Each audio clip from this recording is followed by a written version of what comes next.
This is the island of Sindala, the first project in Neom, your Vision 2030.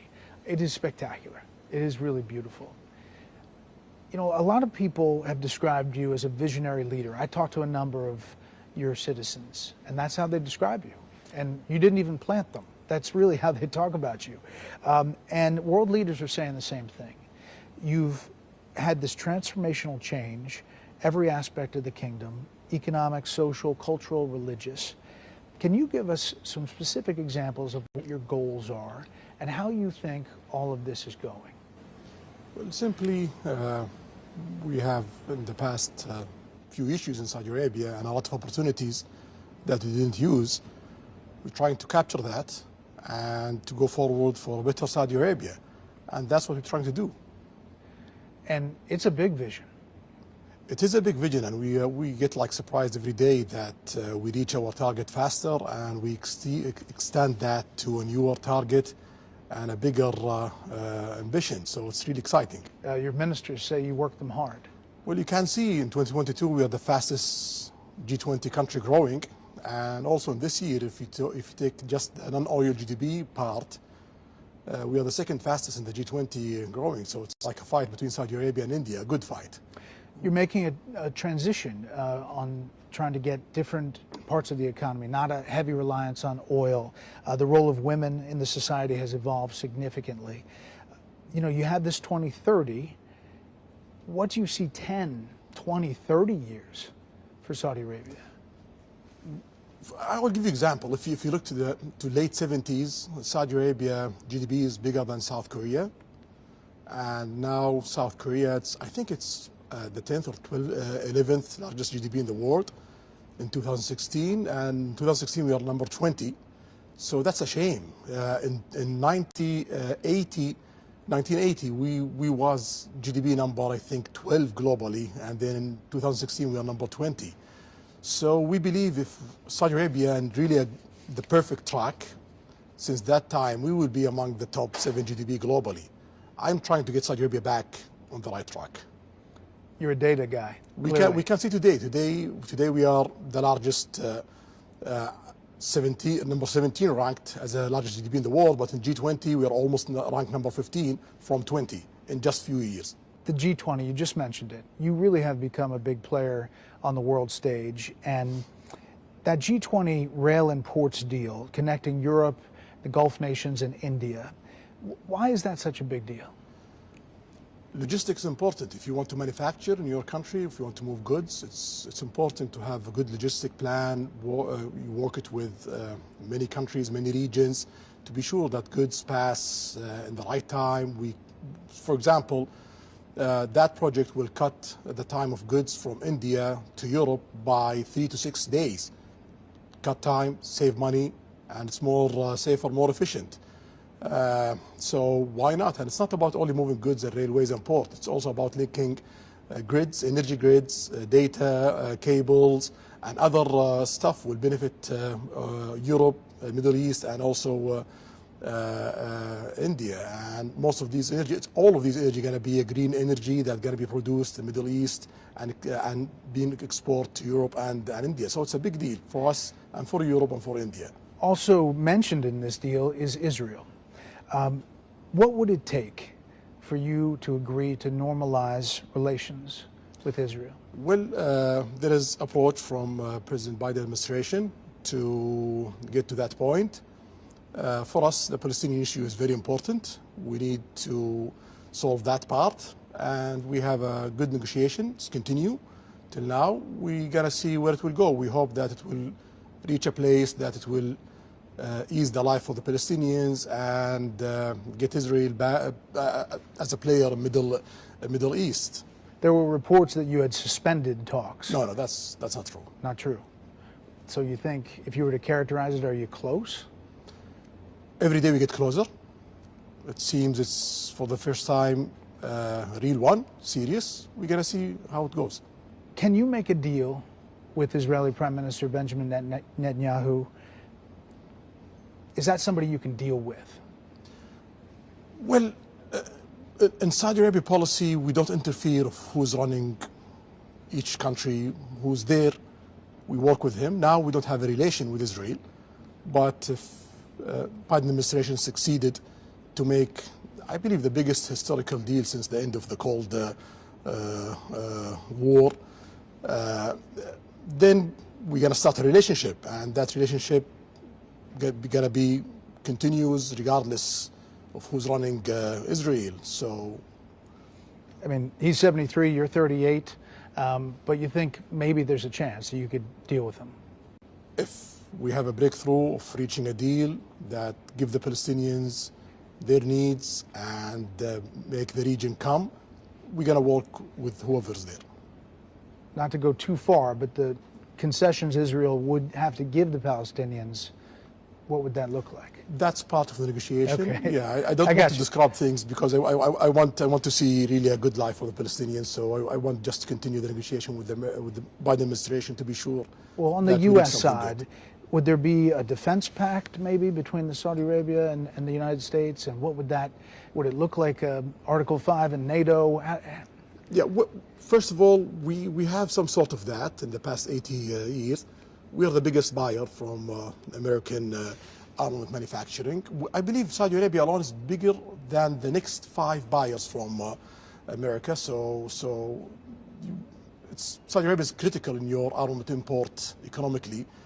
And we have a lot of security military ties that really strengthen the position of Saudi Arabia in Middle East and strengthening the position of America globally, especially in Middle East. You don't want that to be shifted. You don't want to see Saudi Arabia shifting their armament from America to other places. So that document, it will strengthen that. It will strengthen the interest of America, security interest, military interest, and also economic interest. And also it will save effort and headache from the Saudi side of not switching to other places.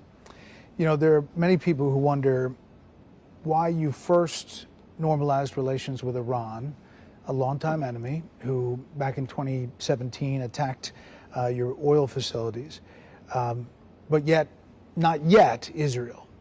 Can you explain that? Based on situation and politics. So we have a long fight with Iran since '79. We don't want to be that the norm in the Middle East. If there is opportunity to shift that and to go to prosperity and interest and working with Iran and working with other Middle Eastern, bringing Iran to work with the Arab world, with the Middle East, why not? So the Iranian reached to the Iraqis in 2020.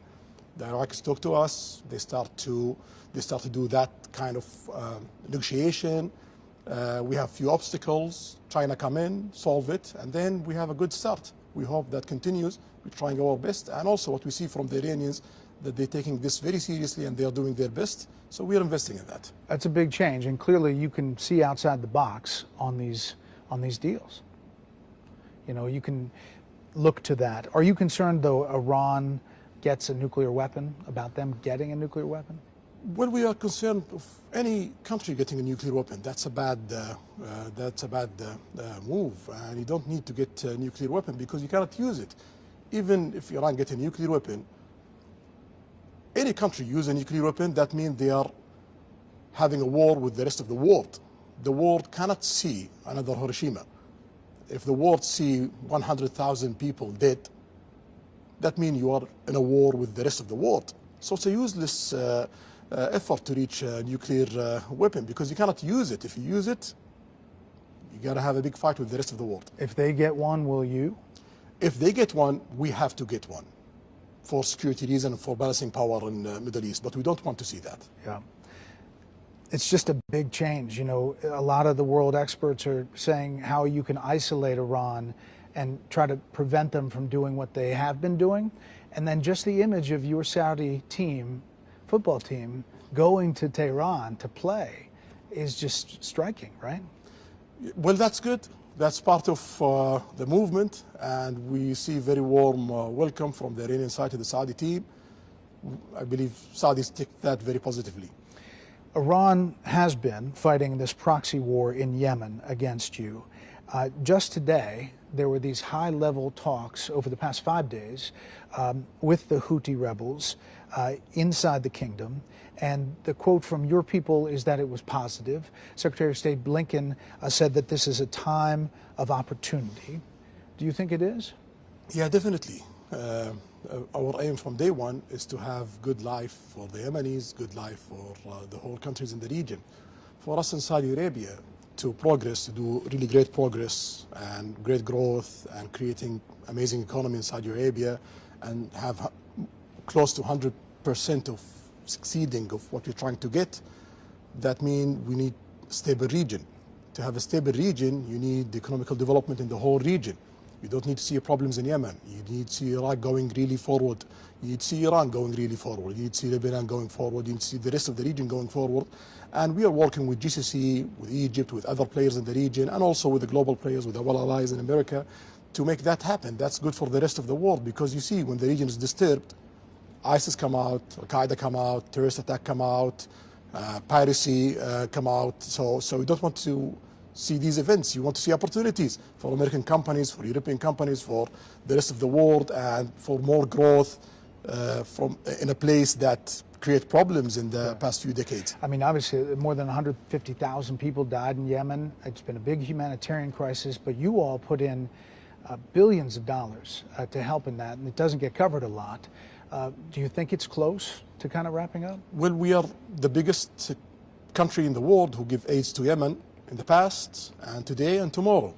And we want to increase that, and also we want to start to invest in Yemen in the economical part in all sides of Yemen, and we are in the process of doing that, even if there is a ceasefire and there is no political agreement yet. But we are trying to push all the areas forward day by day. Just a couple more things on Iran. Do you think it was a good idea for the U.S. to allow Iran to access that $6 billion in exchange for the 5 American hostages?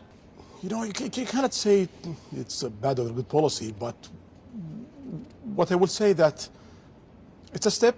I hope that the Iranians show that getting that 6 million and getting those American backs, it's worth the effort, because that will encourage the world to do more. You mentioned China brokering that normalization with Iran. That surprised some folks. Why choose China in that role? We didn't choose China. China chose you? China chose to be a broker to make that happen. There are signs of change. Obviously, the renewal of relations with Iran, brokered by China, possibly joining BRIC. China's a big component of that. Is the kingdom reevaluating its security partnerships, kind of trying to think of different ways to do it? No, BRICS is not about political alignments. So if you look at the G20, you have like 2 groups inside the G20. You have the G7 and you have BRICS inside G20. We tried to join the G7 at President Trump time, but some of the countries in G7 have like requirement to be part of that. And we are seeing that if we continue for 1 decade without being part of group inside the G20, that could really create obstacles for us economically. So BRICS is an option. They invite us, and we welcome that. And BRICS is not a group against America or the West. You have a lot of allies in BRICS. You have India, you have Brazil, and you have South Africa. Those are also as your allies. You talked to all these world leaders. I mean, you talked to all of them. And when was the last time you talked to President Xi? Something around, I'm not sure. You've talked to him. 2-4 months. Yeah, we talk a lot every year. Yeah. How do you see him? What's he like? Well, he's trying to do the best for China, and he have all the right to do that. He's a leader of a country, and he wants his country to succeed and to grow, and he have more than 1 billion people. You don't need to see China failing. If you see China failing, it's around 13-14% of the world GDP, and it's around 15 to 20% of the world population. If that country falls, everyone on the planet falls, even America. Your Royal Highness, this is Sindala, right on the water. This has to be exciting to see stuff happening. Yeah. This is one of a lot of islands that we're developing in the Red Sea. So now around 22 islands under construction. That's one of them. And more going to be announced. So it's a shame that you have the best corals in the planet and the Red Sea. still doing very well because it can stand heat, and it's not available for tourists to enjoy it. Yeah. So next year it's going to be open, almost 5 islands from the 22 under development. But in total in Red Sea we have 1,150 islands. The aim is to develop 50% of that. I guarantee you the world does not know you have all these places. Not only that, a snow mountain. It's very close from here. We are hosting the Asian Winter Games in 29 Saudi. in Saudi. Yeah, that's something got to change. What's Saudi? Saudi is not about just desert. You have forest in it, you have valleys, oases, tropical islands, mountain islands, sandy islands, corals, and you have snow. Yeah. So what do you do to blow off steam? When you want to relax, like what do you have fun doing? Video games. Oh, what's that? Video games. Video games. You're a big gamer. Since I'm a kid, I love it. Really? Yeah, it disconnects me from reality. So, and there is a big video game part of your ministry, right? There's out of sports? Esports is one of the most important things happening globally. It's the one of the most growing industry in the planet. It grows by 30% every year. So the return of PIF investment, every year we have 15 to 25% of profit. So it's really amazing, and we don't want to miss that. Yeah. When you see... It's like beating Hollywood today. So one of the streamers on esport, he have more than 2 billion views, more than the biggest Hollywood movie. It's amazing. So it's serious. And you, to blow off steam, to do something, you get on a video game? Get on it with my kids or with my friend and just disconnect for a few hours. And if you're outside, what are you, a hiker? Hiker, diver, enjoying nature. That's the most thing I do outside. Golfer? This is a Robert Trent Jones Jr. golf course. Well, there's a lot of small things like golf, paddle, soccer, basketball, whatever, but the main thing is hiking and diving. So the handicap, is it... Handicap plus 36. It's horrible. That's what handicaps are for. Yeah. What are you looking forward to coming up? I mean, every day is something big for you, listening to your ministers. What are you looking to the next thing? So today we are trying to close a few things that we are aiming to close it the first half of 2024. And then we're going to shift to implementation and starting preparation for Vision 2040 and announcing Vision 2040 in 2027, 2028. So that's the main thing that we are focusing on. And do you think that the perception of Saudi is changing? Do you sense that? Well, I hope that's happening, but for us in Saudi Arabia, we don't look at that. For us in Saudi Arabia, when we do change, we look to our needs, to our people needs, and to our economy needs. If it changed perspective positively, great. Yeah.